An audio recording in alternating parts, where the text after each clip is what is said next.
পত্রিকা, যার সম্পাদক ছিলেন কৃষ্ণকান্ত দত্ত এবং গোপাল নাথ। মুকুল পত্রিকা প্রকাশিত হয়েছিল একসময় নাকাশিপাড়া সাহিত্য পরিষদের উদ্যোগে।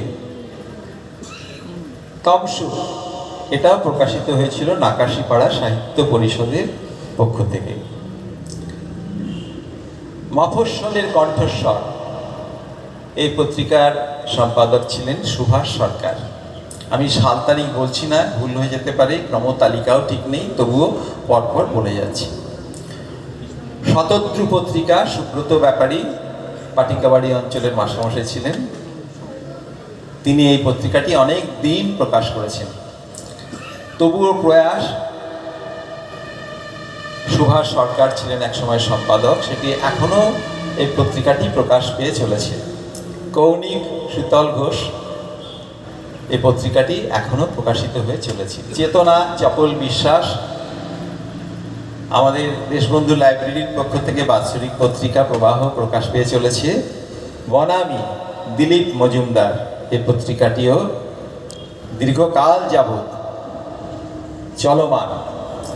সপ্তসেনা, দিলীপ পাল এবং স্বপন পালের সম্পাদকতা চলছে। আচ্ছা, বেথুয়াডহরি কবিতা একাডেমি একসময় পত্রিকা মাঝে মাঝে প্রকাশ করত। সেখানে যারা ছিলেন পরিচালনার দায়িত্বে চপল বিশ্বাস, নীলাদ্রি শেখর সরকার। পদ পত্রিকা বাপ্পা দত্ত এখনো নিয়মিত প্রকাশ পেয়ে থাকে। সৌপ্তিক পার্থ সারথী চৌধুরী, এটি 23তম বর্ষ তার, এবছরও প্রকাশ পেয়েছে। কথাকৃতি, নীলাদ্রি শেখর সরকার, আমাদের সকলের পরিচিত, দীর্ঘকাল যাবৎ এখনো পর্যন্ত কথাকৃতি নিয়মিত পত্র পত্রিকা প্রকাশ করে থাকে। আচ্ছা, সাগ্নিক নামে একটা পত্রিকা একসময় প্রকাশ পেত, গোপাল নাথ মশাই ছিলেন তার সম্পাদক।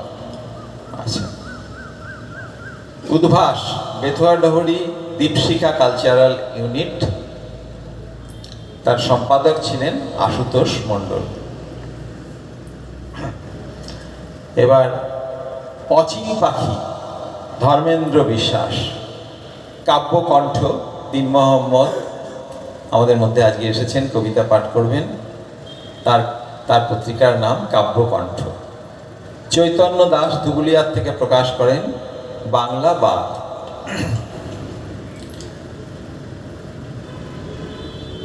চৈত্রী পত্রিকা প্রকাশিত হয়, তার সম্পাদিকা শর্মিষ্ঠা মুখোপাধ্যায়। তিতলি, শ্যামা প্রসাদ ঘোষ, ধুবুলিয়ার থেকে প্রকাশ, এই পত্রিকা তিনি প্রকাশ করে থাকেন। আনন্দম, রামপ্রসাদ মুখোপাধ্যায়।